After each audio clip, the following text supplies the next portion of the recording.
Greetings, this is Charles McCall again with Mentoring Growing Leaders and Leadership 101. We're moving right into lesson number 8, part 2 of managing your time, 15 keys to manage your time. And we're looking at key number 7 on your first slide. And that is review your work at the beginning of each day. Now, in our last session, I encourage you and recommended to you that you think about your day the evening before, that you just make a few notes. These are 3 or 4 of the things that I'd like to get done, that I need to get done tomorrow. I hope to get done tomorrow. Don't go to bed thinking about your work, but just put them in your phone or write them on a 3x5 card. Don't use a scrap of paper, by the way. Get a system.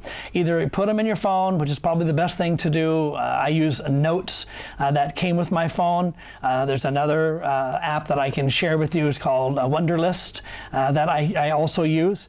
And so use your phone, or else I use 3x5 cards. And the 3x5 cards, I keep them in the right place. I carry a little backpack around with me, and my computer's in the bag, and I've got a notepad, A4. I'm in Asia, so an A4 writing tablet in there. I got my calendar in there. I've got my mouse in there, my computer cables, all that kind of stuff. And so I carry that around with me instead of a briefcase. It's convenient for me. And so the 3x5 cards go in my writing tablet. A place, there's another key I'm going to be sharing with you, a place for everything and everything in its place. You start being haphazard and inconsistent with where you put things, you're going to lose them. And you have to waste your time trying to figure out where you're at. How many of you have ever experienced that? I've experienced. Again, I share with you, I'm not perfect in any of these things. I'm moving forward. I think I've got some fruit, but I'm not standing here or sitting here and say that I'm a perfect time management person. I'm just one of you guys, but I've made some progress on it. And so I recommend doing that the night before, and then in the morning when you get up, just review your workday. I would recommend doing this. I work out of my home a lot, and I have an office. I have a couple different offices, in fact, but I work out of my home a lot. And so the night before, I put this down on my phone, or write on the 3x5 card. In the morning when I get up, usually before I exercise, I ride a bicycle for exercise, or I walk for exercise, and I'll look at that 3x5 card again, or I'll look at my notes in my phone again, and then before I go on my bicycle ride or my walk, I kind of have that in my mind, and I'm worshiping the Lord. I'm listening to either a podcast or I'm listening to music, but also I've kind of got it in my mind already. This is where my day is going, and so I do my best to plan that day out. I put it in my calendar. We're going to talk about the calendar and the app and the hard calendar, and so I do my best. The point that we want to do is that we want to control our circumstances, control our life and the circumstances, rather than letting life and circumstances control us. Will you take a moment now, and if you're by yourself, will you just repeat that to yourself? And if you're with somebody, will you turn to them and just say, control your life and circumstances, rather than letting life and circumstances control you. It's a great principle that we need to learn. Key number 8, that control circumstances and people who distract you. I think I just got through saying that. And so control people and circumstances that distract you. If you're going to take a look at the next slide, the next couple slides, we'll talk about that a little bit more. But you're going to see a work environment, a work area. You're going to see people milling around that they have an unintentional purpose to distract you and to draw you away. Keep that in mind. These are good people. They love you and you love them. But sometimes they have an unintentional purpose to distract you and lead you away from your priorities. Okay, and so we need to leave, by the way, another point I'm going to make is we need to leave, we'll do that. That's going to be the next point anyway. So our work environment, we want to try to control the circumstances and people who distract you. And after that, create a space of time for each task in your schedule. Create a space of time. Again, we'll talk about using your calendar. So put your task in your schedule. I'm telling you, if you do not use some kind of a calendar, your life is just going to be messy. Your life is going to be disorganized. You're going to find yourself feeling that you're just not moving toward what you want to move toward, or what you feel like that God wants you to do. I talk to so many people who say, they've got great vision. They've got a great plan, but they're not working their plan. Part of working your plan is taking your plan and writing it down and putting it into your calendar and living by your calendar. Okay, and so create a space of time for each task. And so, as I said, I set aside a certain amount of hours today to do what I'm doing now, to record these videos. And so I put it into my calendar. I'm going to do the same thing 3 days from now. My schedule, the next couple days, my schedule is pretty full, but I put it already next week. On Monday morning, I set aside 3 hours. It's in my calendar. And so when people say that they need to meet with me or need me to do something, I'm going to have to evaluate what they want me to do, or something else that has come into my mind over the weekend. Is that more important than what I put into my calendar already? And then for the later on in the week, we'll talk about how to do that. But we create space in our calendar, but also we create white space. It's called white space or free time. You know, sometimes my schedules are just back to back. I'm telling you, that's not a good way to live your life. Just go from one meeting to another meeting, one to a one to a one. We need white space. White space is when you've got 15 minutes or you've got a half an hour to catch up, to have a cup of coffee, to go and walk around a little bit, or if something overlaps or something new comes in.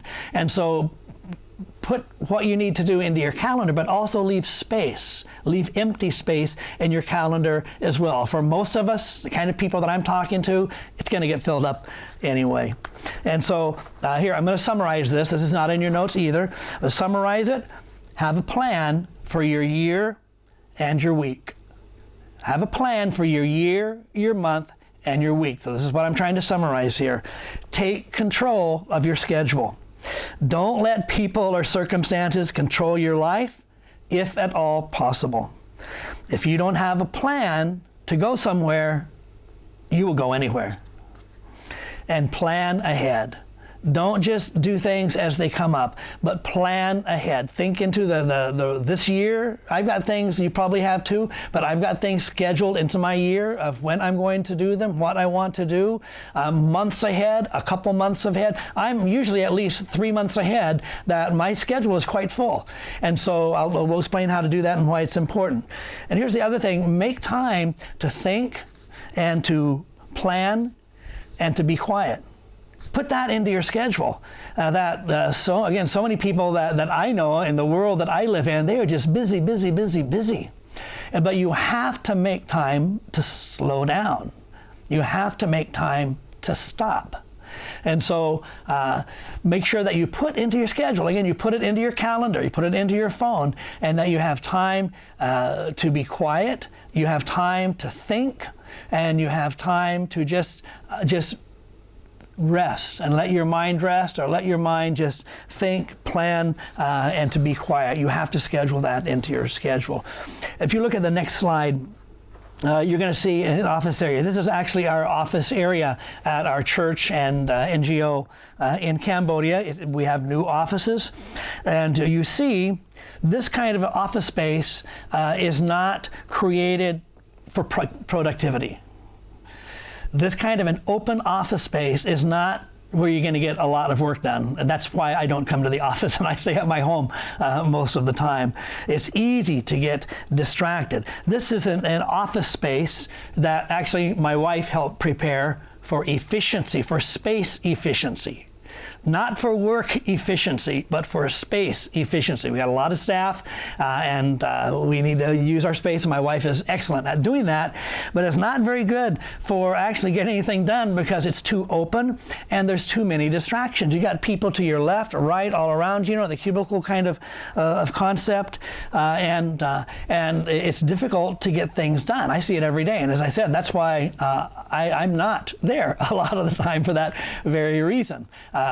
But I listened to a well-known preacher the other day. I was listening to a podcast, and he said he was meeting with, he's a preacher and director of a large organization. He was meeting with his mid-level staff. He said whom he rarely gets to meet with. He usually just meets with high-level staff. That's a leadership principle. But he's meeting with his mid-level staff, a lot of them, in a big organization. And he asked them, so tell me one thing that you don't like about your work, something that is not very good about your work. That's a dangerous question to ask, and it's a dangerous question to answer. And so some of them who are a little more bold, they said, you really want to go there? You really want us to talk about that? He said, really, I'm serious. Let me know. There's things that are not working well for you. He said, for example, how many of you like the environment and where you work? Nobody raised their hand. And everybody said, we do not like our work environment, because it's the work environment that you're seeing on this slide right now. It's open. This one lady says that I'm a counselor. I try to help people who have ruined lives. They're in pain. And right next door to me, in the cubicle next door to me, is a musician. And he's got his earphones on. He has his little keyboard there. And it's a major distraction to what I'm trying to do.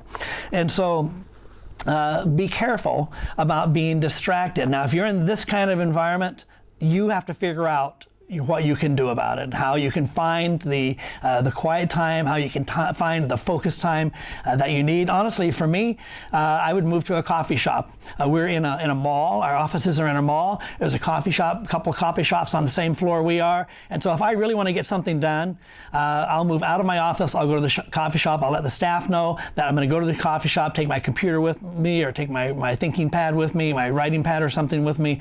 So you may have to temporarily change location to get some things done. The next slide that you're going to look at is one of our staff who will remain nameless. And by this way, this was a staged photograph. But here's an example of a staff who likes to talk a lot. And he talks loud. And he likes to go around and visit with people and distract them. And basically, most of the time, it's not productive conversation. And so wasting their time. And so you might want to stop this video right now, because this is an issue. If you were in a situation and you maybe have a private office, somebody knocked on your door, or if you're in an open area, somebody comes by and talks with you, or you're sitting reading a book or trying to do something, and somebody wants to chit chat with you, but it's really not the best time for you to do that, because you're gonna adjust your focus. You're gonna change your focus from one thing to another thing. What could you do? You might want to stop the video right now and just discuss what would you do, what kind of suggestions that you would make amongst yourselves on what you could do to avoid or to deal with these kind of situations if they come up in your area. Let's move on to 15 keys to manage your time. Keys number 10, 11, and 12. Number 10 is schedule. Okay, you have a schedule. So you have a vision, and you have SMART goals, and you have a strategy. You need to put that into a schedule. You need to put it into a calendar in some way. And so my recommendation is you put big projects in your daily schedule, and you do a little bit each day. That's going to be the first point here, is that you've got a schedule and you have a big project. For example, I'm going to be going to Malaysia for 3 days next week, and then about 2 weeks after that I'm going to Indonesia. I have to speak 6 times in Indonesia. I've given them my topics, but I have not prepared the lessons yet. The beginning of April I go to Sri Lanka and I do some training, and the middle of April I go to another city in Cambodia and I do 6 hours of training and meet with the staff. And so I don't have any of those lessons ready yet. I have the topics ready, and some of the lessons I can pull from old things that I've done. But I would consider this is a big project. This is an elephant. This is something big in my schedule. And so sometimes you can look at, man, I've got so many things to do, or this is such a big project. When am I ever going to be able to make time to do it? And sometimes we just kind of mentally or emotionally check out.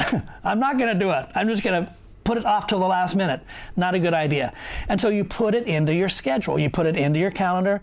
Okay, I'm going to work on the 6 lessons for Indonesia.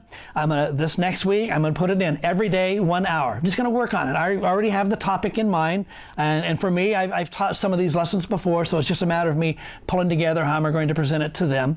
And so, but the point is, you put it in your schedule. You take the big tasks and you break it down into smaller tasks, and you put it into your schedule. That 3 days, Monday, Wednesday, and Friday, I'm going to do this. This project right here, 12 videos. And so I don't have, 2 straight days to be able to record these. And so I put them in. I'm going to do 3 videos on this day. I can do 3 videos on this day.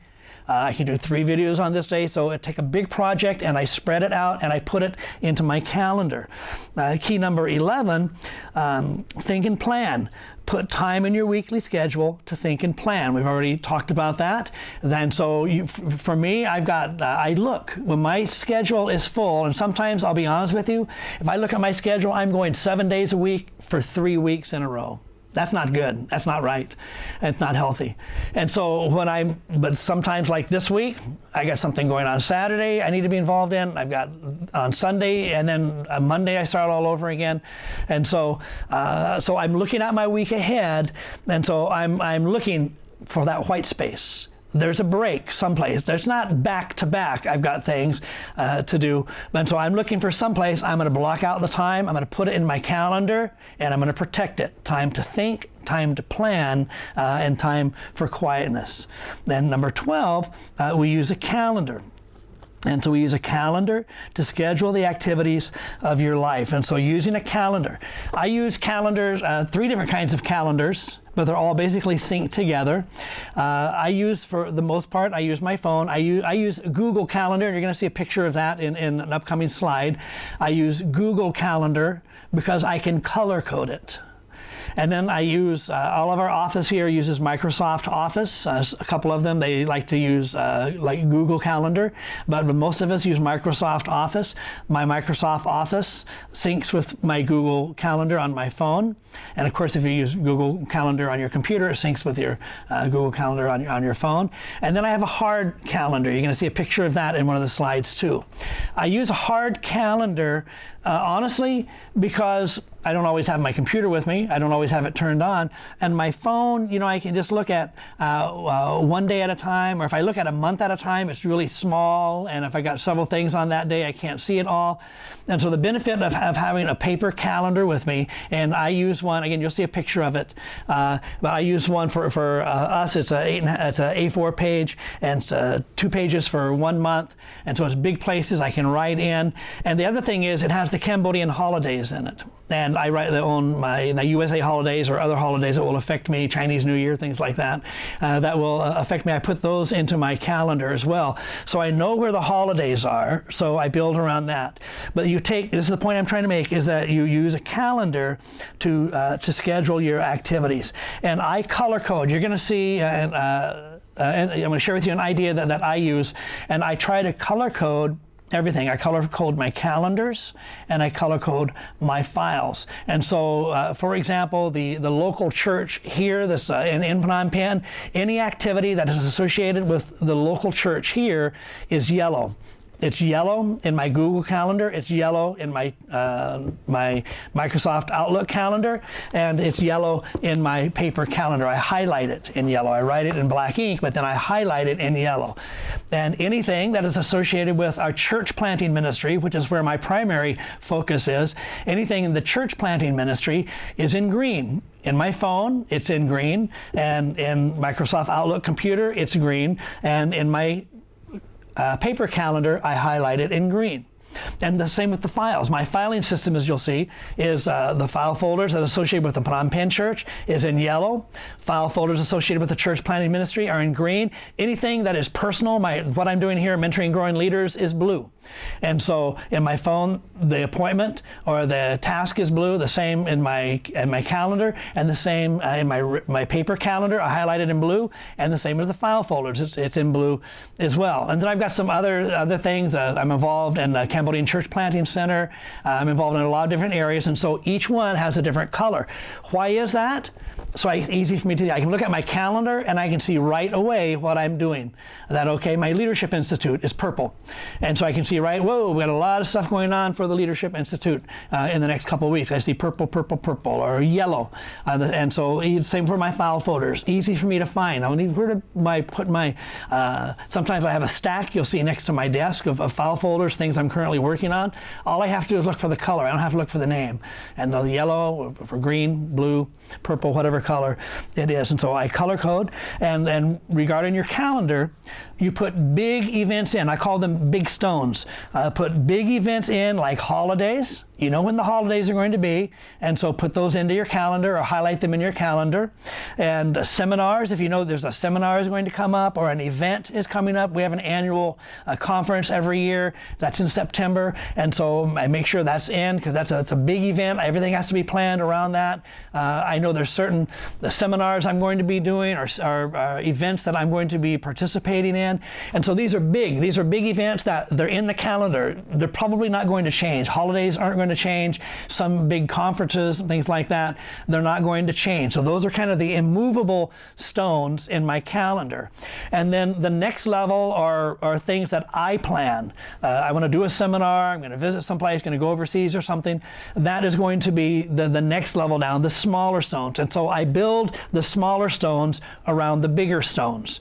And so, well, I can't do it here. So when somebody's asking me, do you have time? I know exactly. I can't do it here and here, so I've got big stones there already. I put the smaller stones in, and then I put the baby stones in. The baby stones are things that I will be doing every day. So you put your priority issues, your priority projects and plans, put them into your calendar at a time, and you build all the other things around them. And so when you have something come that you have an opportunity to participate in it or to do it, you can evaluate and you can live by priorities. And you say, well, these are priorities, and it just looks like that's not going to work out for me this year.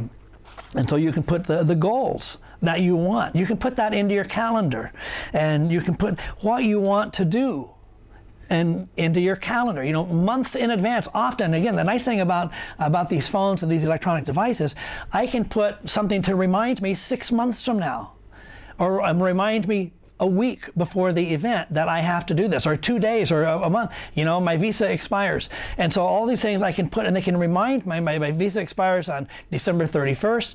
And so I've got 2 months in advance for a pop-up reminder to remind me. And I've got it into my calendar, turn passport into Ministry of Foreign Affairs to apply for new visa, or things like this. The point is that you put your big stones in, you put your medium stones in, and you can put reminders. You can't do that on a paper calendar, but in the computer and in the phone, you can put things that you need to do. And so for me, this is living strategically. This is living by priority. It's living by purpose, not living by random or not living by haphazard. Because we cannot say, I don't have enough time. Often we don't have enough time because we don't plan. Okay? Big events, tasks, color code them. If you look at the next page, and this is a page out of my 2017 calendar that I carry around with me, you can see that it would be by standard measurements about 11 by 17. It's a book. It's bound, folded together. And so this is my monthly calendar that happens to be the month of July. And you see that how I've got things that are color-coded. It's sloppy. I personally like things that are neat, that are tidy. But unfortunately, my written calendar can't be that way because things get changed. I write it down, what's going to happen, then somebody else changes the date to it, and so it's whited out right over the top of it, so it's not very pretty. But the point is, I'm writing down the big things that I need to do, and I'm color coding them, I'm highlighting them, and I'm writing them down. Very easy for me to flip very quickly. Boom, boom, boom. I can look at December. I can look at October. I can look at February. I can go back and forth very, very easily with a calendar like this. In a phone, you can't do it quite as quickly. And so, again, this may be travel plans or big events that are not flexible, and then smaller events which are flexible that we put into it. That makes sense to you? And the next slide that you're going to look at, this is the Google Calendar. Google ought to pay me something for advertising for them, but I like it. And I said the reason I looked through a lot of different apps in the Play Store to try to find the one that I like, and the one that I liked was the Google Calendar because it's color-coded. And you can actually see it put little pictures in it, which makes it look like kind of cool. If I plan to meet somebody for lunch, they put a lunch picture up. That's just kind of cool. But the point is, the phone app that I use, and it's color-coded. Colors with Google and with Microsoft Outlook and with the highlighters I have and the file folders, they're not the exact colors. So if you're a perfectionist, you might not be able to sleep at night. That might bother you. But let it go.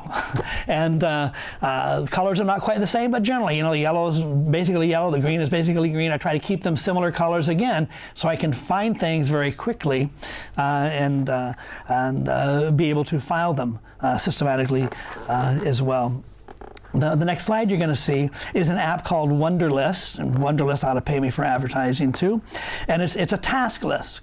And so I don't use this all the time. Most of the time I just use my calendar, and I also use my little notes app that came with my phone. That's very handy too. But this is made for it. And the nice thing about it also is that you can remind yourself. And another nice thing, if you have an assistant, you can connect your assistant's email address to this. And when you create a reminder, your assistant will be reminded about it as well. And so you get your assistant also to use Wunderlist. And so it syncs with my secretary or my assistant's email so that they can receive it also.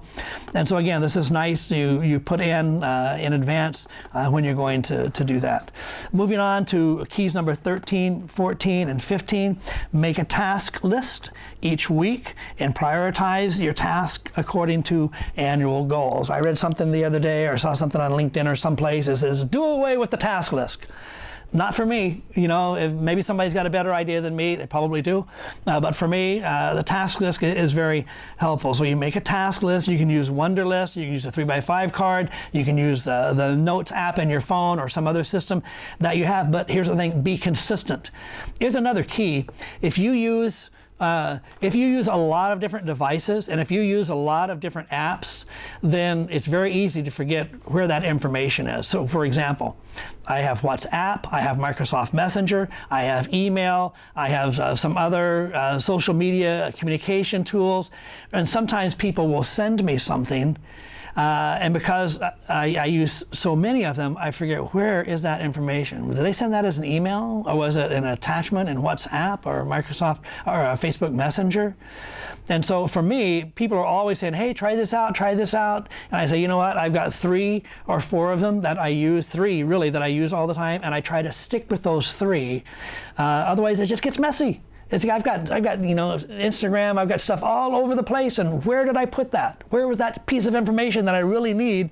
Where is it at? But if I just use a minimal amount and I use the same ones over and over again, new things may come out. I'm not one of those guys who always looking for something new. Usually, if I find something and it works, I stick with it. And if something comes out that is really, really better, if I change, I'm just going to change it completely. I'm just not going to add something else. And so, again, it's one of these time management principles that I learned by Charles Hobbs 40 years ago when I took that course. And is that don't use a lot of different devices. Don't use a lot of different systems because it starts getting confusing and you don't know which one you were using that for. And so try to minimize the apps that you use. Try to minimize, if you're going to make a list, a task list, and where are you going to put it? Again, for me, if it's a 3x5 card, where am I going to put that 3x5 card? So, you can use an app and prioritize your task list. We'll talk about prioritizing in another moment. And number 14, keep your workplace neat and tidy.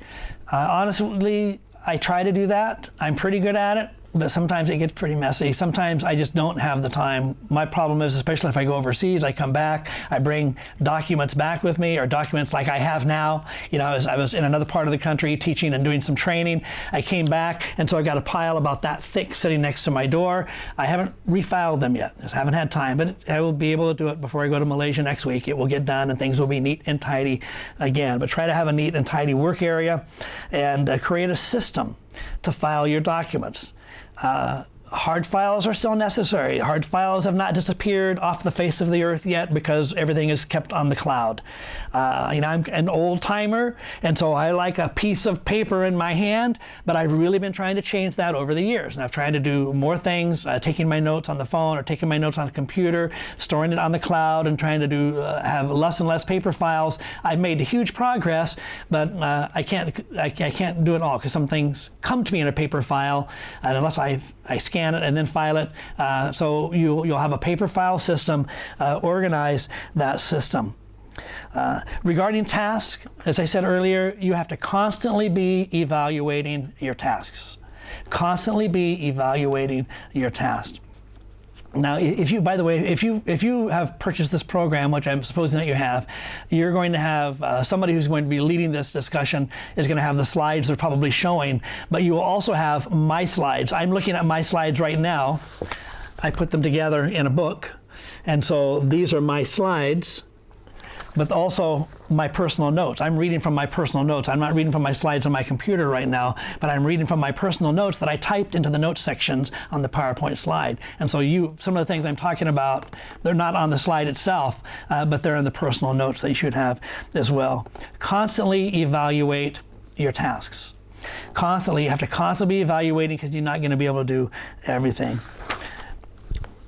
You're looking at the next slide, and the next slide says working by priorities. Again, this is just a system I learned 40 years ago from that Charles Hobbs time management, life management course that I took that changed my life, and learning how to prioritize. And for me, it's worked. And so if it's not broken, don't fix it.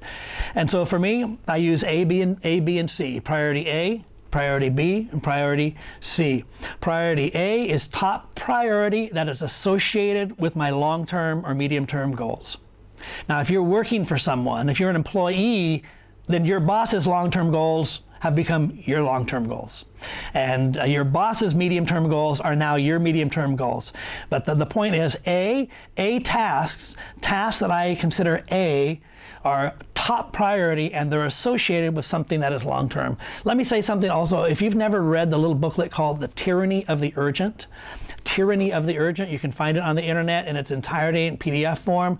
Read it. Again, this was something when I was young, a new Christian. I read this. I think it's put out by the Navigators, and just a small little booklet back in those days changed the way I thought about understanding what is urgent and what is a priority.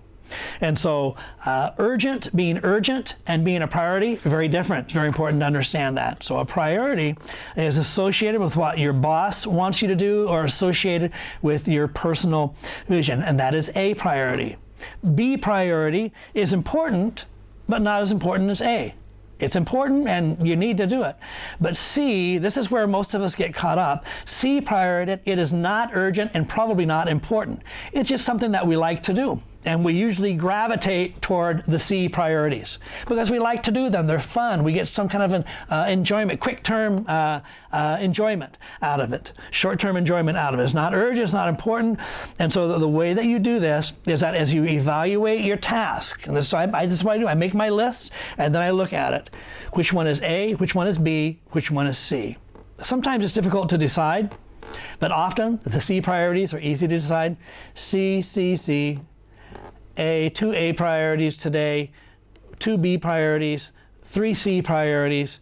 C, I'll do them if I get to them. Often C is moved over to the next day, and eventually C's may just fall off the chart because really they may not be that important, but they need to be there. If you can do them, do them. They might have some significance, probably do have some significance for your life or your wife or your children or some aspect of your job. And so you use A, and then if you got 3 A's, then you're going to have to determine which of the A's are you going to do first. A1, A2, A3. Which you're going to do first, and when are you going to do them? The same with B. So you label them B1, B2, B3. Same with C, C1, C2, C3. You can see that on the chart. And so if you look at the next page, and this is my house. I told you I work at my house most of the time, and this is the work area where I work most of the time. And I've set it up satisfactorily.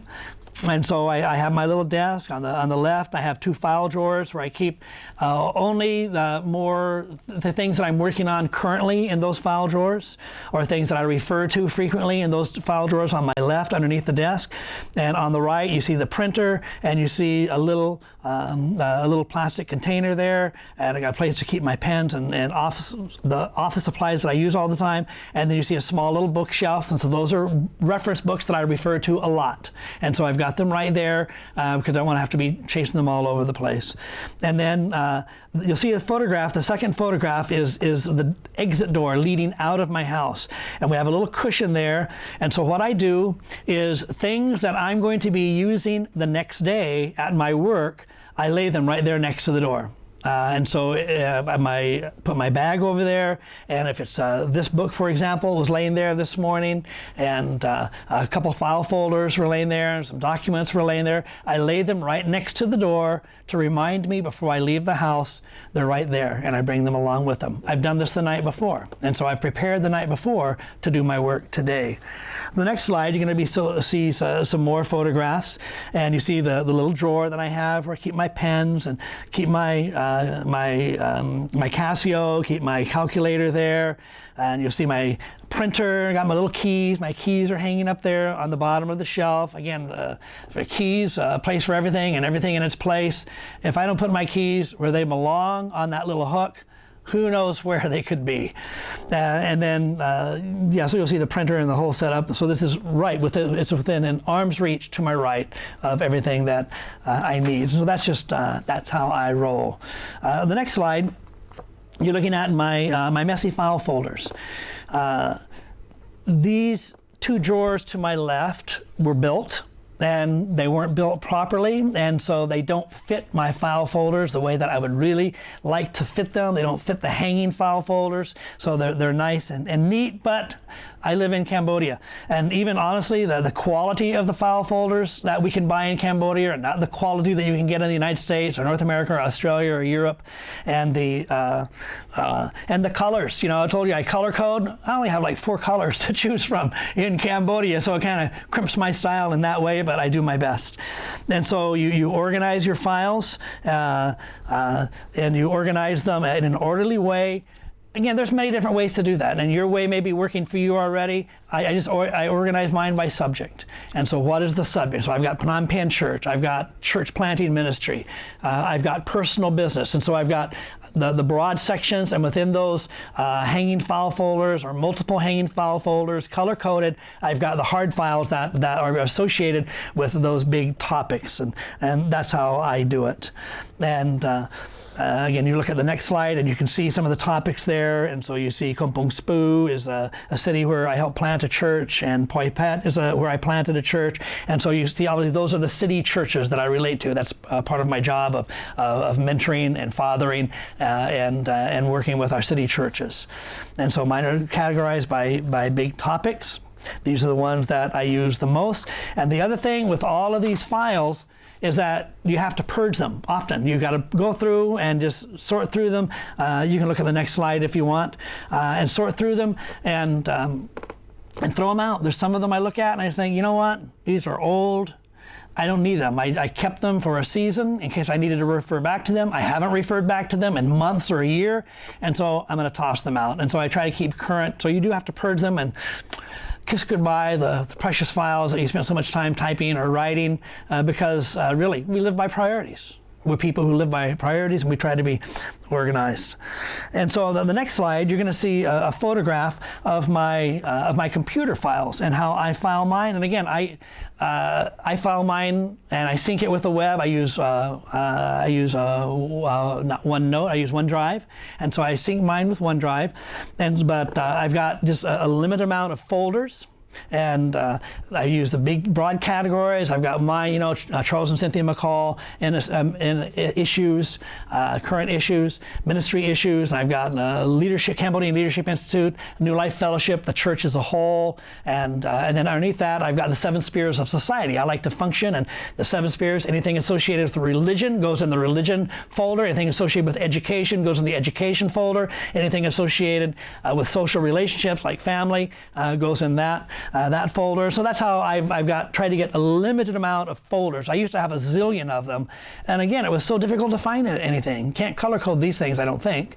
But anyway, I use larger categories, and then if you look at the next slide, you'll see that you break it open, and there's more categories. There's the religion categories, and oh man, I've got worship, I've got evangelism, I've got preaching and teaching, I've got the book of Genesis, the book of Ephesians, and all. I've got tons of other files hidden underneath there, and then you open up in the next slide, then you open up that third level, and then you have the specific files. You open up the Ephesians, and you've got all my lessons on Ephesians. You open up the lesson on leadership, Leadership 101, and you have all of these folders in English, and then you have another folder in the Cambodian language. And so this is how that I organize things. And so again, this is just my way of doing it. You might be much more efficient than I am in these last two areas regarding file folders and regarding computer files. You could probably teach me a few things, but this works for me. And so as I said, if it's fairly efficient for me, it meets my need. And so if it's not broken, I'm not going to try to fix it unless somebody has a really, really better idea. Looking at the questions. So again, I want you either to ask yourself or break up into groups of only 3 or no more than 4 in your group. And what is one takeaway out of this longer lesson that I shared with you? What is a very important lesson? What is one takeaway that you can take away today? Share that with one another, stop the video. And what are you going to apply this week? Come on, we're talking about change. We're not talking about just taking this course and getting information. We're talking about applying it and making changes in our life. So what are you going to apply from what you've learned in this lesson today, this coming week? And then thirdly, share the degree to which you give planning and thinking a priority. Share with your group or write it down. Again, write down everything. How much time do you actually spend thinking and planning on a weekly basis? A lot? None? A fair amount of time? Share that with one another.